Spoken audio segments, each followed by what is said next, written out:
Hello guys, magandang araw. So for today's video, this is ganap ng November 1, so araw ng mga patay. Maaga nga ako gumising dyan para maaga nga kami makapag-display, pero paglabas ko nga, ayan, bukas na nga si Madir at nakapag-display na nga rin siya ng ibang mga prutas. At fast forward na nga, tapos na nga kami mag-display dyan lahat ng aming mga prutas. At tingnan nyo naman guys, ang ganda tingnan talaga ng tindahan kapag maraming ang laman. So hindi na nga rin ako nakapag-video habang nagdi-display nga dahil nga nalowat nga ako ng mga oras na yon. At ayan, hindi naman ganun kadami guys, pero at least puno nga yung aming tindahan. Pagkatapos nga naming mag-display dyan, ayan, kumuha na nga ako ng mainit na tubig. Kasi yung aming thermos guys ay nagbasag, kaya nagpainit nga lang ako ng isang basong tubig.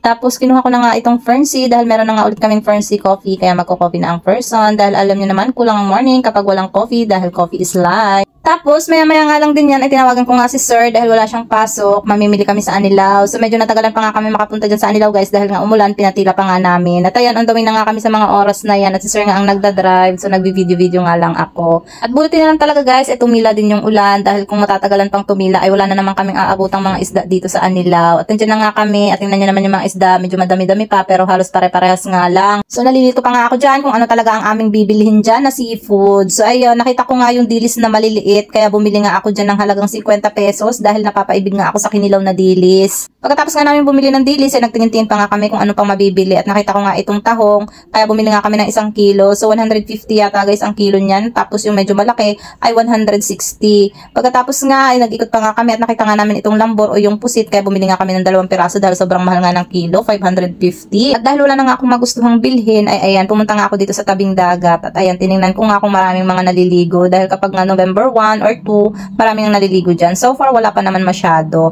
At ayan, umalis na rin nga kami kaagad dyan ni sir para umuwi na. So, konti nga lang din yung aming napamili dahil nga wala naman kami masyadong nagustuhan. At ayan, on the way na nga kami pa uwi niyan. Pero sabi ko, dumaan nga kami dito sa karnihan at bibili nga ako ng ribs dahil nga gusto ko magnilaga. Kaya bumili nga ako dito kay kuya ng 1 kilo at ang ganda ng kanyang ribs guys kasi malaman pa. Tapos dumaan na nga rin ako dito sa gulayan para bumili nga nitong pechay at saka ng repolyo at patatas dahil ilalahok ko nga sa aking nilaga. Pagkatapos nga ipinauna ko na nga si sir umuwi dahil nga sasamahan ko pa si Amara pumunta doon sa sementeryo para nga dumalaw sa kanyang papa. So on the way na nga kami niyan papuntang sementeryo at si Kuya Banjo nga dyan ang nagdadrive dahil sabi niya sasama nga daw siya, dadalaw nga din daw siya doon sa kanyang kumpare. At so far, buti na lang talaga maaga-aga pa, wala pang masyadong tao guys, so hindi pa nga matraffic yung papunta dito sa sementeryo. So pailan-ilan pa nga lang yung mga pumupunta at napansin ko nga guys sa mga puntod dyan ay marami ng mga naglagay ng bulaklak. So ibig sabihin may mga nag-advance na nga na pumunta dito para dumalaw nga sa kanilang mahal sa buhay. So ayaw din siguro nilang makipagsiksikan kaya nag-advance na nga sila bago ang November 1. At ayan, maya-maya nandiyan na nga kami sa puntod ng kanyang papa. So meron nga katabing kanyang papa yung kanyang lola. Kaya ay naglagay na nga siya ng bulaklak at nagsindi na nga rin siya dyan ng kandila. So nakakatuwa nga si Amara guys at talaga naman kinakausap niya yung kanyang papa at saka yung kanyang lola dun sa puntod. So nakakatuwa nga at sa dami-dami ka naman ng kanyang hihilingin at talagang hiniling niya na sana tumama siya sa weteng. Hindi naman siya tumataya.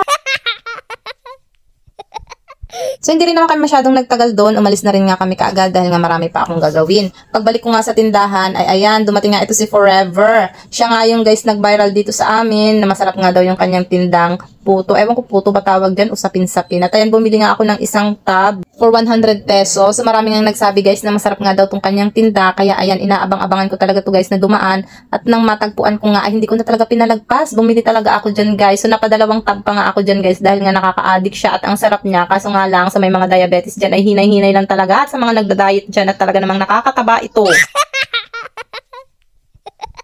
At ayan, pagbukas ko nga ay tingnan nyo naman, napaka-creamy dahil nga yema yung kanyang inilagay doon sa ibabaw nung sapin-sapin or puto ba yan. At ayan, aking nang huhusgahan ang Forever na ito. Hindi ko alam kung Forever ang tawag dyan sa pagkain na yan or yung nagtitinda si Forever. At in fairness guys, napakasarap niya, nakaka-addict siya. Kaso nga lang, hinay-hinay din kasi matamis. Pero kung ayaw niyo ng sobrang tamis, pabawasan niyo na lang yung paglagay ng yema. So that's it for today's video. Thanks for watching. Paalam!